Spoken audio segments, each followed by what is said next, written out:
In month 1, cash stuffing wins. People using physical envelopes cut their discretionary spending by 15%. Compare that to just 10% for people using a budgeting app. So cash looks like the clear winner. But then you check back at month 6 and everything changes. At that point, digital budgeters are still following their system at a 68% retention rate. Cash stuffers, by comparison, have dropped off dramatically. So which one actually saves more money? The method that wins the first month, or the one that's still running 6 months later? The honest answer isn't as simple as picking a side.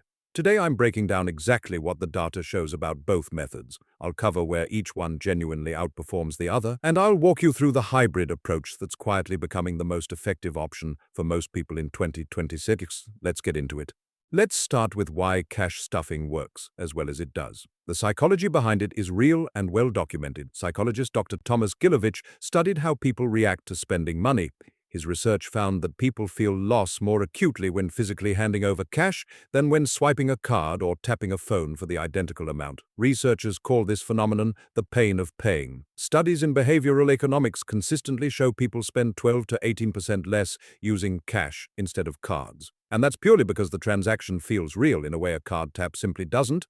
Cash stuffing takes that effect and turns it into a full system. You use physical envelopes, each labeled for a specific spending category. They're filled with cash at the start of the month, and they're empty when that category is done. The pain of paying, combined with a hard, visible stop when an envelope runs out, is exactly why cash stuffers see that 15% first-month reduction. It's the fastest behavior change of any budgeting method in this comparison, and for a genuine overspender, that speed matters enormously. Now, here's where the data gets more interesting. Digital budgeting's advantage isn't about willpower at all. It's about what happens automatically without willpower being involved. Digital budgeting apps use automated transfers, real-time tracking, and goal-based categories. These categories update the instant a transaction happens. Users of dedicated budgeting apps save an average of 20% more annually than people using no system at all. And unlike cash, that advantage compounds through automation. It doesn't depend on a conscious decision every single time money changes hands. One widely cited app reports users saving an average of $600 in their first 2 months. That climbs to over $6,000 in their first year. Why? Because the system runs continuously in the background rather than requiring an active choice at every single purchase. This is exactly why the 6-month numbers flip in digital's favor. 68% of digital budgeters are still actively following their system at the 6-month mark. That's a retention rate cash stuffing simply doesn't match. Digital wins on precision, too. Bills, subscriptions, and online purchases are tracked automatically. They're categorized instantly and reconciled without anyone manually counting anything. Now every method has a failure point, and being honest about both is what actually helps you pick the right one. Let's start with cash stuffing's real weakness. Modern spending is mostly digital. A large share of your monthly expenses simply can't be paid in cash, even if you want them to be. Think about rent, utilities, insurance, streaming subscriptions, food delivery, and online shopping. That means a pure cash system can't cover your entire budget on its own. You end up maintaining a separate digital system for fixed and online expenses anyway, and that adds complexity rather than removing it. There's also a practical risk factor. Storing meaningful amounts of cash at home isn't insured the way a bank account is. Now let's look at digital budgeting's real weakness. It removes the physical pain of paying. You don't feel a digital envelope emptying the way you feel a paper one getting thinner in your hand. A number on a screen simply doesn't trigger the same loss aversion that physical cash does. This is exactly why cash stuffers see a faster first-month result. The friction is real and physical, not just visual. Digital systems also have a subtler trap. 5 small subscriptions at $99.99 each barely register individually, but together they function like a real bill nobody budgeted for, and it's easy for a digital system to quietly miss that pattern if it isn't actively reviewed.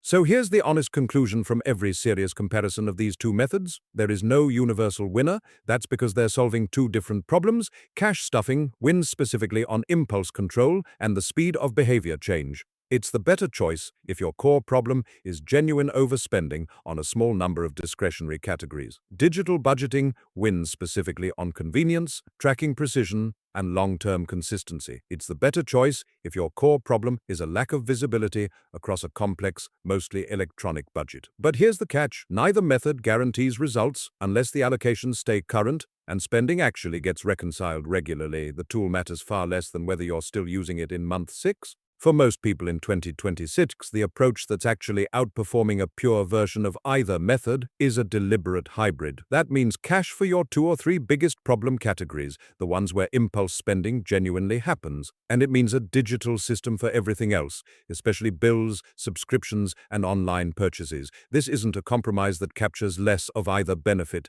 It specifically captures the pain of paying effect exactly where it matters most, and it keeps the parts of your budget that are inherently digital actually trackable. So let's talk about how to actually build this, step by step. Step 1, identify your 2 or 3 worst discretionary categories. Usually that's dining out, entertainment, or general shopping.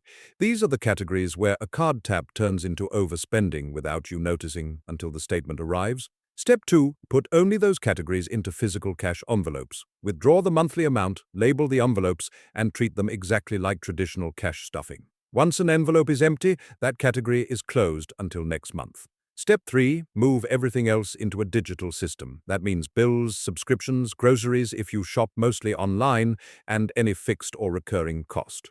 Automate transfers to savings the day after payday, so that step never depends on willpower at all. Step 4, pick one system, not both, per category. Mixing cash and card within the same category is the fastest way to lose track of what's actually been spent. Decide upfront whether a category is cash only or digital only and stay consistent. Step 5, review weekly, not just monthly. A 10-minute check-in confirms your envelope balances and that automated transfers actually went through. That catches problems while they're still small in either system. So which one actually saves more? In month 1, cash wins. At month 6 and beyond, digital wins, purely because of retention.